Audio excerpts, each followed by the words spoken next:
Hey folks, this is ioEther and we're back with some more World of Tanks. So as you can see, this is Lurpy in his M46 Patton. It's a tier 9 tank and it's a tier 10 battle. Wait, oh yeah, that's right. I thought for a sec there was only 2 tier 10s. Don't mind me, I'm totally not crazy at all. Mostly crossed my heart. Anyways, so this is the tier 9 American medium tank. You can see those beautiful stars on the front of it. Totally don't look like eyes at all. No. Wait, from this angle, it looks like some sort of weird reptile, right? Anyways, we're gonna forget all about that. It's a tier 10 battle in Fisherman's Bay. Tier 9 American medium tank. And yeah, before we get into the battle, as always, if you want to support the channel, then please go ahead and share this with friends and clanmates. And that would be amazing. Oh, side toss on the moss. No! I'm not certain he would have penned from that angle anyway. But it would have been cool if he had, right? Oh well. One of the other things you guys can do if you want to support the channel. Oh yeah, nice shot into the Lorraine. Is we have partnered up with a watch company. Sleek Supply Co. makes these beautiful watches. This one is dark chocolate, and I love it. It's water resistant, it's beautiful, and keeps time very, very accurate. More accurately than the clock in my room does, which is just annoying, by the way, because I will quite often tell time by that thing because it reads numbers. And I looked at my watch and go, "Oh, that's not right at all." But at least I have the watch on my wrist now, so I can actually tell what the time is, which is nice. Lorraine is just getting ripped apart. Apparently he wants to die. He's obviously trying to shoot us, and oh, Lurpy not quite. Ow. TVP now trying to shoot us. Put one shot into us. Unfortunately, not able to get the second shot into us. Shooting at a moss is only good if the moss doesn't know you're there, which he obviously, well, either doesn't care about us or doesn't know we're here. Bouncing off the side, I'm gonna need some gold to go through at that angle, unless the moss flattens at the angle. It looks like he's looking at us right now, so let's not go ahead and straighten that out. Off topic completely, by the way. Lurpy desperately tries to hit this moss and isn't gonna go through it. Is if you guys are interested in those watches, by any chance, the Sleek Supply Co. watches, these things, there's a link and a coupon code in the description below. There we go. Switching to premium, he starts going through this thing now. Unfortunately, only one round goes through as our team just overwhelms the moss. The moss has to back on out of there. Side will go, though, tracking him. Unfortunately, immediately fixes it and then runs for cover, and he's obviously going to make it into cover. Is he going to push his way out of the cover on the other side? He does. Oh, okay, so we're going to shoot him again because why? Apparently, he wants to get shot repeatedly. Woot! Don't you love those enemies that just want to repeatedly get shot? And you can tell that because they continually move away from cover. Pershing's looking at us most likely. Well, maybe he wasn't. Maybe he was looking the other way. It doesn't really matter. Either way, he's dead now. And our team has secured the eastern side of the map. Pushing up, we now know where the artillery is. Artillery is in a horrible location. I'm going to pause right here for a rant. Okay, so if you are playing artillery, everybody should be playing some artillery because it's a great way to learn where and when artillery can hit you. And that's, if you play the more annoying ones like the British line or the American line, you can start to understand where you can hide in order to not get hit by artillery when you're playing your heavy tanks or your medium tanks or your tank destroyers. And you can start to learn the places where it's primed to hit people in and thus avoid those locations. So everybody really should be playing some artillery just to know what to avoid, kind of thing. If you're playing artillery, do not do this kind of stupid, by the way. Okay, we have killed 4 members of the enemy team so far. Other than that, there is no one left from the 5 line on this side of the map. Maybe there's a scout tank back there. We have no scout tanks left. So no, there is nothing, no enemy tanks in this corner of the map. What the heck did that FE think was going to cover him? There was one moss in the town. There was a go up here. The Lorraine was drifting back and forth, and I'm betting so was the Pershing. What the heck did the FV think he was going to get covered by?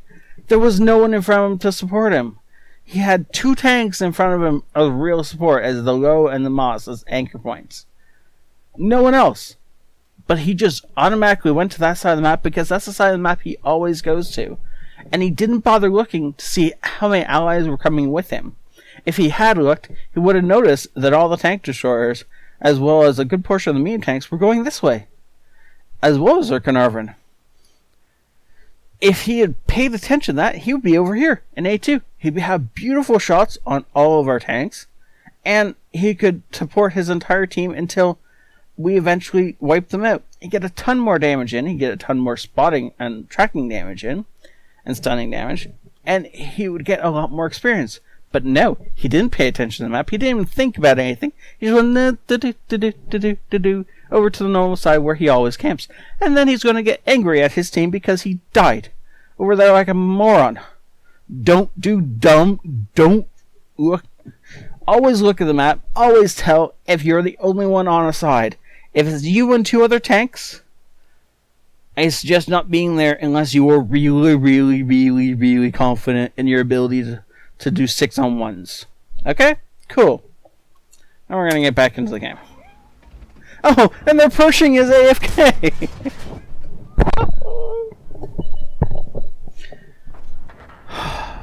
Sorry about that rant, by the way. I've been needing to rant like that for a while, and FV gave me the perfect opportunity. Oh, well, we're going to be able to shoot him, aren't we? Yes! Nice kill, Lurpy. Good job. As the rest of his team pushes through our team. Now they're going to have a little bit of trouble with the T95 because it's a T95 from the front. It is exactly where it wants to be right now. And TVP is up on the ridge line, so we're just going to shoot into his side. Apparently he's not paying attention. Lurpy is not going for the tracking shot, which I kind of get because the track's half covered. If he does go for the tracking shot and misses, he's just going to hit the ground. But he's also ignoring the light tank. Well, ignoring in part. He does back into cover enough that the light tank's going to have a hard time hitting him. T-34 is looking in this direction though, so do not get exposed. You're going to get hit from both sides. And see, I told you not to go that way. And you went that way anyway. T-28 prototype is in a great location. Unfortunately, he's got us on his side, and Murphy just goes ahead and picks him off. The T-30, if that's got the big gun, nobody wants to get hit by it, especially us, as that is a one-shotable. As we are one-shotable to that T-30. Side of the turret on the T-34, I don't know if that shot went into him. We're going to have to...